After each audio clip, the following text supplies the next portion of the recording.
নমস্কার। আজকে আমি কন্যারত্ন প্রকল্প নিয়ে আলোচনা করব। তো আজকের ভিডিওতে থাকবে এই কন্যারত্ন প্রকল্পের সমস্ত ডিটেলস।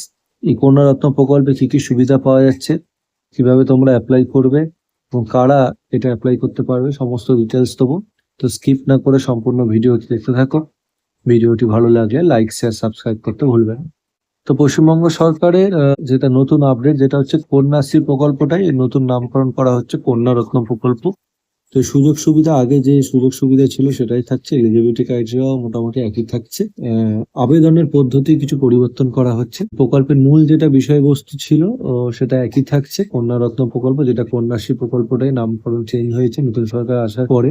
এবং নতুন সরকারের তরফ থেকে বিভিন্ন স্কলারশিপের সুযোগ সুবিধা আগে যা পাওয়া যেত সেগুলো মোটামুটি একই পাওয়া যাচ্ছে বা কিছু আপগ্রেড হচ্ছে, এবং প্রকল্পের নামের কিছু পরিবর্তন হচ্ছে এবং নতুন কিছু স্কলারশিপও অ্যাড অন হচ্ছে এর সাথে।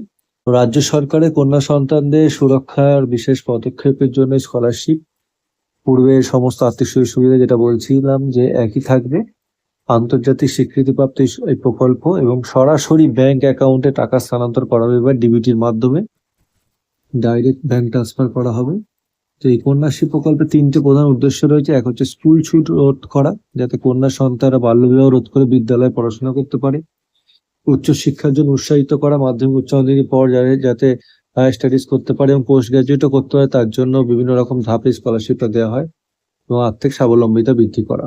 তো আর্থিক সহায়তা কি দেওয়া হচ্ছে? K1 এর জন্য বছরে 1,000 টাকা করে দেওয়া হয়, K2 এর জন্য এককালীন 25,000 টাকা করে দেওয়া হয়, এবং K3 এর জন্য বছরে 30,000 টাকা করে পায়। অর্থাৎ সায়েন্স স্ট্রিম যারা পোস্ট গ্রাজুয়েট করছো তারা পাবে 2,500 টাকা করে, এবং যারা আর্টস কমার্স তারা পাবে 2,000 টাকা করে, অর্থাৎ বছরে 24,000 টাকা। এবং তার জন্য গ্রাজুয়েশনে, পোস্ট গ্রাজুয়েশনে, মানে তোমরা গ্রাজুয়েশনের পর পোস্ট গ্রাজুয়েশনে যে অ্যাডমিশন নিচ্ছ সেখানে তোমাদের 45% মিনিমাম মার্কস থাকতে হবে, তারাই অ্যাপ্লাই করতে পারবে। তো K1 এ যেটা, K1 13 থেকে 18 বছর বয়সী স্টুডেন্ট, অর্থাৎ অষ্টম থেকে দ্বাদশ শ্রেণী ছাত্রীরা অ্যাপ্লাই করতে পারবে।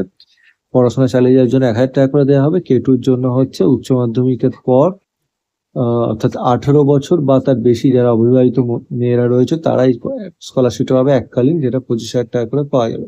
মানে কারো যদি 18 বছর উচ্চ মাধ্যমিক পড়তে পড়তে হয়ে যায়, তো তারা পরে যখন অ্যাডমিশন নেবে তখন তোমরা গ্র্যাজুয়েশনে স্কলারশিপটা পাবে। এটা কিন্তু খেয়াল রাখতে হবে যে 18 বছর পরই কিন্তু এটা অ্যাপ্লাই করতে হবে।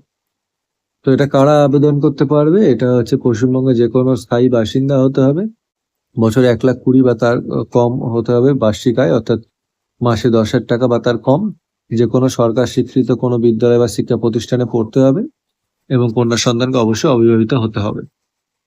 কি কি ডকুমেন্টস লাগবে এটার জন্য? বার্থ সার্টিফিকেট, বয়সের প্রমাণ হিসেবে তোমরা মাধ্যমিক অ্যাডমিট কার্ডও শো করতে পারো, আধার কার্ড লাগবে, ইনকাম সার্টিফিকেট লাগবে, family income certificate, bank passbook, যেখানে ব্যাংকের পাসবইয়ের সমস্ত ডিটেলস লাগবে, bank name, IFSC code, account number সব, পাসপোর্ট সাইজ ফটো লাগবে, আর স্কুলের সার্টিফিকেট যেটা ভর্তির প্রমাণ হিসেবে লাগবে।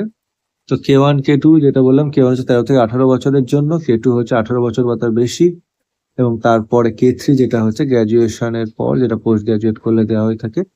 K1 1,000 টাকা করে প্রতি বছর, K2 তে হচ্ছে 25,000 টাকা এককালীন, আর K3 তে হচ্ছে 2,500 টাকা সায়েন্স স্ট্রিম, আর আর্টস কমার্সের ক্ষেত্রে 2,000 টাকা করে পার মান্থ দেওয়া হচ্ছে। তো বছরে গিয়ে সেটা দাঁড়াচ্ছে 30,000 বা 24,000 টাকা। তো আবেদন পদ্ধতি 4টে ধাপ রয়েছে। প্রথমে হচ্ছে যে তোমাদের অফিসিয়াল ওয়েবসাইট থেকে তোমাদের পোর্টালে যে নোটিফিকেশন বেরোবে সেটা দেখে তোমাদের অ্যাপ্লাই করতে হবে। তো বেস্ট হচ্ছে স্কুলে বা কলেজের থ্রু থেকে অ্যাপ্লাইটা করা। K1 K2 এর জন্য ইনস্টিটিউট থেকে ফর্ম কালেক্ট করে অফলাইনে যেটা ফিল আপ করতে হয় সেটা অফলাইনে ফিল আপ করতে হবে। K1 K2 ফিল আপ করার পর, ডকুমেন্ট সব সাবমিট করার পর তোমরা তোমাদের স্ট্যাটাস চেক করতে পারবে অফিসিয়াল ওয়েবসাইটে গিয়ে, এবং সবকিছু ভেরিফিকেশন হয়ে গেলে তোমাদের ডিবিটির মাধ্যমে অ্যাকাউন্টে টাকা চলে যাবে।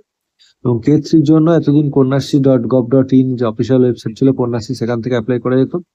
তো এখন কিছু কন্যারত্ন প্রকল্পের জন্য কিছু আপডেট হতে পারে পোর্টালে, বা নতুন কোনো পোর্টাল আসতে পারে। এখনো কিন্তু সরকার থেকে সেরকম নির্দেশিকা জারি করেনি, তখন সেই ওয়েবসাইটের থ্রু থেকে তোমাদের অ্যাপ্লাই করতে হবে।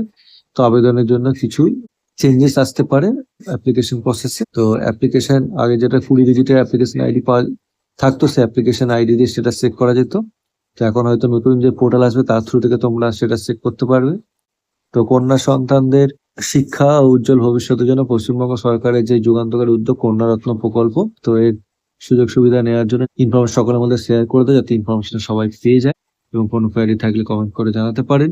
ভিডিওটি ভালো লাগলে লাইক শেয়ার সাবস্ক্রাইব করতে ভুলবেন না। ধন্যবাদ ভিডিওটি দেখার জন্য।